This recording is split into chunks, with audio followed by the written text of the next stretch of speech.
Welcome, wherever you are in the world, and greetings from Scotland. I hope you're well, particularly in current times. My name is Miko Cleland, and you might have met me before at various RootsTechs in Salt Lake City or even in London. Although the means are different, it's very special to be with you again, from my home to yours. It makes it personal, which in essence is what family history really is. I usually spend some time introducing myself, my qualifications, and my working life, and tell a bit of a story as to why genealogy is so important to me. But we've got so much to cover. I think it's best that we let family history do the talking, and the stories that can get you excited will be, as they should, your own. This presentation is the first in a set of three, and they're written with a view to being able to stand separately, though they're far more useful if you can watch them in sequence. Whichever you choose, I'm infinitely grateful to you for joining us today, and I'm very excited to hopefully be playing a small part in setting you up for some wonderful new discoveries. A brief statement as we begin. You've probably seen these already on other presentations, so this shouldn't be too worrying. But although I'm not planning on being controversial, all of the content, thoughts, views, opinions in this video are mine and may not reflect those of RootsTech and FamilySearch International. With the housekeeping complete, let's start with a handful of core concepts. Take these, memorize them, apply them all the way through your family history journey. With Scottish research, you have to not only be a genealogist, but also a detective and a historian at the same time, which makes the approach a little more labor intensive, but it also gives you a tremendous opportunity to understand your ancestors like very few places on earth. This means that when you get the hang of it, you'll be making big discoveries in no time. Firstly, this might go without saying, but it's important to repeat it. Scotland, for most of its history, has been a separate nation with separate laws, separate administrative bodies, and separate traditions. This brings with it three different broad record types to look at and to be understood. The first, a large and important category, records that are only found in Scotland, and you'll find them in Scotland when you come to look at them. These include records that might be tartan versions of things you know from research in other places, perhaps with unfamiliar names, or they might be completely unique records that you've never heard of. The second type are records that are performed throughout Britain but controlled from Scotland. This includes things like the Scottish Census, which was initially part of the third category, but when the position of Registrar General for Scotland was established in 1854 to oversee birth, marriage and death, they also took control of the census from 1861 onwards. This leads to a few differences in the way things look or they were undertaken, and in the case of the 1931 census, where the England and Wales census was destroyed during the Second World War, the Scottish census still survives. We can look forward to that in 2031, when the next English and Welsh census after 2021 will be in 2052. So it's quite a long wait. There's a third pot, records that are Britain-wide but controlled by England, many stored at the National Archives in London. And these cover the whole of Britain, yes, but you'll find many Scots inside, and they're also important to get to grips with. Familiarise yourself with records south of the border and learn if there are ancestors to be found when they extend nationwide. Scotland has a turbulent history, and this gives us a huge amount of ammunition to fuel our research and better understand how records fit together. With Scottish research, you have to be as much a historian as a genealogist, as we've said, but get familiar through books, contemporary and modern, that detail life at the time and don't just focus on the national comings and goings. Try to get a grip of what the people were doing, what they believed and thought, and how they lived. That history, culture, and concept might give you reasons why people aren't in records that you expect. The context is everything. Perhaps you're looking in an area that had rapid growth of a new church. You might want to look in their records instead. Or where many men of the area volunteered for a certain regiment, you might find those enlistment records of use. There are so many ways this could be a great help. Lastly, Scotland has its own policies and archives and its own collections, including many held privately or at universities, much more so than England and Wales. To really understand your ancestors, you might need to get hold of records that aren't online.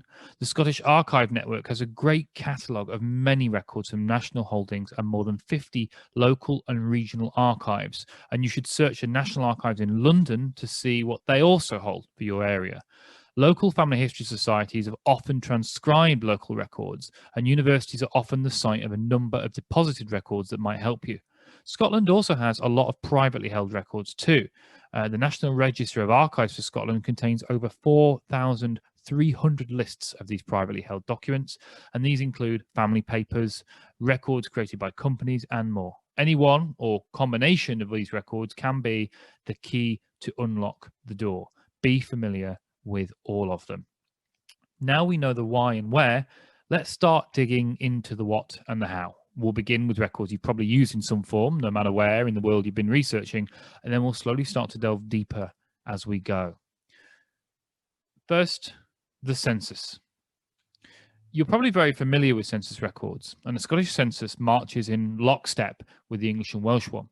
It began in 1801, and it was undertaken every year ending in a 1, although the earliest census that survives in relative entirety is the 1841. It took place on the same day as the one for England and Wales, but from the 1861 onwards, as we've mentioned, it's then taken control of by Scotland, and though similar, can have key differences. A few to note, the 1911 Scottish census original household returns don't survive. So we have the enumerators books to look at, copied into lists, as with earlier censuses. And one that will be for future genealogists to wrestle with, the 2021 Scottish census has been postponed until 2022, while currently the English census remains in 2021. I won't dwell too long on those records, as I'm sure you've used them, but I will say there is one thing you can do to make best of use of these, and it's available online from 1841 to 1911, just like the rest of Britain, but it has a slightly unique setup. You can find transcripts online from 1841 to 1901, with 1911 census transcripts only available at Scotland's People. But with those earlier censuses and more common names in Scotland, combined with the fact that on Scotland's People you pay per record that you view, you need to be sure you have the right family. I'm going to illustrate this by looking for a Daniel Crawford on Scotland's People. Not a rare name, not the most common. It'll do nicely for this. You can see there are 1,116 results for Daniel Crawford. Let's take a look at the censuses, make that bigger so we can see. Here we see there are around about 30 results all the way through the census era. Let's go with, say, 1901. Just imagine for a second that our ancestor Daniel Crawford has left his home to seek work in another town. Happens a lot in Scotland, particularly those moving to bigger cities like Glasgow. So we might find our ancestors left town, and we need to potentially look at every single one of these records of people the right sort of age. And that's going to start costing quite a lot of money. Let's go to Find My Past and do the same search on the transcripts. We can see a number of the same records appearing, but we can use the extra search tools here to narrow things down, and we can explore each household before putting money down to get the original record with one subscription, allowing access to all of these transcripts. Here we see in Dalry, Ayrshire, not too far away from this Daniel was born. He's moved. Although he's not to be found in that hometown of Kilbirnie, now I know that this is where to find my Daniel. I can take this information, go back to our list on Scotland's People, and get straight to that image in one go. So we've got two plausible entries here. We could be forgiven for selecting the Daniel in Kilbirnie, his town of birth, and we'd have to choose again. But now we know exactly where to pick. We have our Daniel. Outside of these censuses, there are a number of early census fragments and census substitutes, and Scotland is fortunate to have a great deal of them. An increasing number of them are online, even though they're mostly quite local. They come particularly through family history societies who know the most about their areas. They transcribe them. With a large collection on Find My Past in particular, we'll cover some of the larger ones in more detail in a later presentation, although you must be prepared to explore other locations. The FamilySearch catalogue, local archive catalogues are a must for a full local exploration. For the first step in the right direction, the Scottish Association of Family History Societies has a very good list of the known collections that they've found, which can be found at the link on the slide, safhs.org.uk/populationlists.php, and that contains tax records, parish lists, population lists, early census survivals, and more. It lists by county, by parish, and by date too, which helps to get a greater view from above, and it really helps to plan your next move. Here's a great example from the 1821 Orkney census. These are available for free on Find My Past, and they've got a bit of a story. They survived where others didn't because they were kept safely in a kitchen drawer for over 50 years. We see here a Lang Guthrie, I like that name, And although with no relationships in this, we have ages, and we can assume that maybe Solomon and Eliza are his parents with some siblings in the house too. It's somewhere called Blinkbonny. Let's take Lang and plug his details into the later national censuses.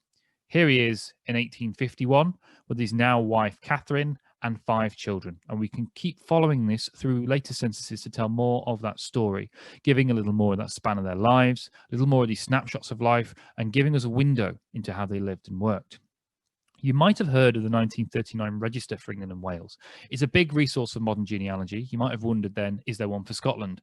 There is, but it's not online in the same way.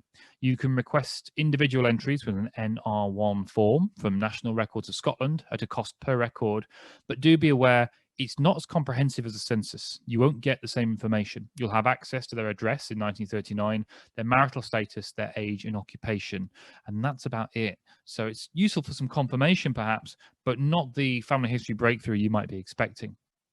The next big set of records to explore in terms of our journey through the core that makes Scottish family history is civil registration. They began a little later than England and Wales, on the 1st of January 1855, but they also have more detail than their southern counterparts, so we're still a little bit lucky.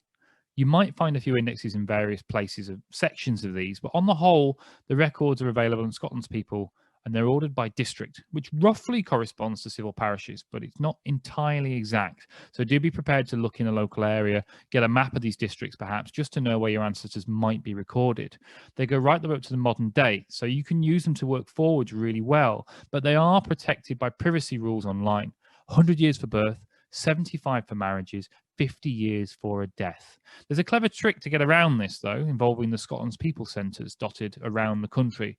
Here, you can access records up to the present, and for a day's entry, you can work your trees forward beyond the privacy rules, usually finding living relations that you might be able to contact, you could learn more from. Perhaps they've even got family photos or more information. If you're not near a Scotland's People Centre, it might be worth employing someone who is maybe a researcher who can get that information for you, so it's not entirely out of your reach. Let's look at an example to give us a bit of an idea.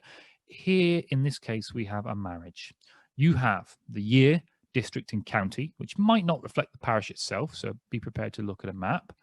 The when, where, and how should answer the specifics. We have an exact date. We have a place that our people were married. Then, of course, the how, equally important. We see the faith of our ancestors, in this case, the Church of Scotland, which could also lead us to further records.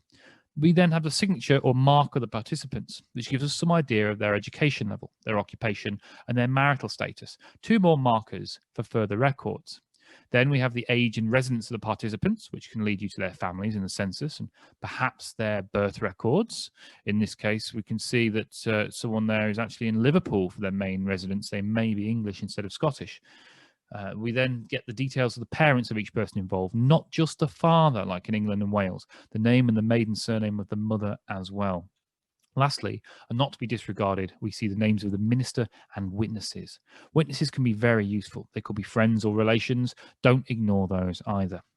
The golden year of civil registration is the first one, 1855. It's one with much more detail of those recorded, so much so it was quickly abandoned because of the amount of effort it takes to include all that information. It's very detailed, but you have to have a little luck to have an ancestor with a major event at this point. Don't worry, though, if you just miss out. Look for a sibling or relation. That information will still be of great use. It contains for births details like age and birthplace of both parents, the number of children so far, when and where the parents married. For deaths, you'll find place of birth, parents' names, occupations, whether they're deceased, the names and ages of children, or the age and year of death if they've already died, cause of death, place of burial. Don't forget, though, for this information, as with all of these civil registers, particularly in deaths, the informant might not have known all the correct information. Don't take it as absolute truth. It's a really good pointer to lead you to the facts, though, if it isn't. Here's an example. Let's take a look at another marriage, this one from 1855, and you can see it's double page because of the sheer amount of information in there. In addition to what we've seen, we also have the present and usual residence. So, for example, they might be different. The children by any previous marriages and however many times these people might have previously married, and not only seeing the names and details, but the exact birthplace of the parties involved, and sometimes if they weren't registered or if that registration was different. 1855 is the year. If you ever find any relation who's been born, married, or died in this year, get that record. I can't emphasize that enough.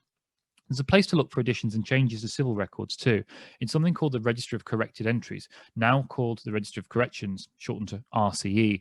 This comes because all original entries can't be altered once put into the books, but if an error is noted or additional information changes things, these amendments are written in the RCE with a cross-reference applied in the margin. And on Scotland's People, you can look at that additional information linked to the same record at no extra cost on a little extra button. These can include things like a post-mortem for those who died in case of an accident or sudden or violent death, those who married and later divorced, and then things like changes of name or details of illegitimacy in the case of a birth. Here are a couple of entries from my own family. A set of twins born in 1881, and possibly a few clues here that can help with your own investigations, as well as a great way to show the RCE. Sarah and Margaret McPhee are both illegitimately born to an Annie Muir McPhee, a domestic servant. The grandmother is the informant, and we need then to look for clues as to who the father might be. We could use DNA. If we have good matches, that might help. But another good indicator is often a middle name given, which can sometimes be a really good marker. We see they both have the name Cleland. That's of interest, particularly when we see that Annie McPhee at this point is living rather near a Cleland family. But that bit of text on the left next to each entry, that's the sign we've got an RCE to look at. Let's do that. This entry not only gives us the father's name, Daniel Cleland, but his occupation and his address, which is exactly where I can find him on the census. This particular story does have a happy ending. These were the first two of 13 children born to Daniel and Anne, who married the following year. They were my great-great-grandparents, and my great-grandfather came along almost 20 years later. So this small dalliance is, of course, responsible for me. And so I'm very, very happy that it took place. The Register of Neglected Entries was set up following the introduction of statutory civil registration in 1855. It records births, deaths, and marriages proven to have occurred in Scotland between 31st of December 1800 and the 1st of January 1855, but not entered into those old parish registers that occur at this point. Most of the volumes don't have much in, but they're really worth looking at. And they cost money to be put in, so they tend to be quite sparse as well. As entries are for the pre-1855 period, they're put in with the parish register indexes. So you'll find them in there, and they're available on Scotland's People in their parish records collection, but they're worth thinking about as well. There are other entries worth talking about in civil registers. They're not part of the typical National Records of Scotland collection. These certificates can be ordered by the GRO in England and Wales, as any other civil register for England and Wales. And they cover those who marry, perhaps while in the armed forces, or born, married, or died in sea. And they begin slightly earlier than the records, at 1796, but they prove another place to check those that might otherwise be lost. Don't forget, when you look at any of these indexes, and the indexes you might find elsewhere, when you see a name, a district, and a year, it's not the certificate. We've seen just how complex and detailed the certificates can be, and we should always seek out the original registers. There's so much inside, and it's much better than settling for less. Divorce records can sometimes go hand in hand with marriages. And before 1984, you'll find details of these in the Register of Corrected Entries, viewable alongside that statutory marriage. From 1984 onwards, however, things move to the Statutory Register of Divorces. You can view an index to this at the National Register of Scotland through their Scotland's People centres, but you'll only find the name and address of both parties, the sheriff court granting the divorce with a reference, the date of marriage, place of marriage, and date of divorce. It might not be as much as you're used to. The government are also responsible for their own burial grounds, which started to appear mostly around about the 1850s. If you can't find ancestry in religious church records, particularly in the 20th century, this is a good place to look. Access to them varies. You might find them fully digital and available online, accessible through a local council website perhaps, or you may find them all in paper form with no index, requiring a paid search by a council employee. A proportion of these records also have been deposited with local archives, particularly the older books in any collection, so check there too. The Mitchell Library in Glasgow, for example, has a considerable collection. These records will all form the basis of the majority of Victorian research when you're looking for all those important names and dates. But of course, we've only just started the journey, and I did promise to go beyond the basics. So please do stick with me as we move to our second presentation. I look forward to building on this foundation as we work both forwards and backwards, answering the question, how can we reach a little further to get a better sense of our ancestors? Thanks very much for watching, and I hope to see you again very soon indeed.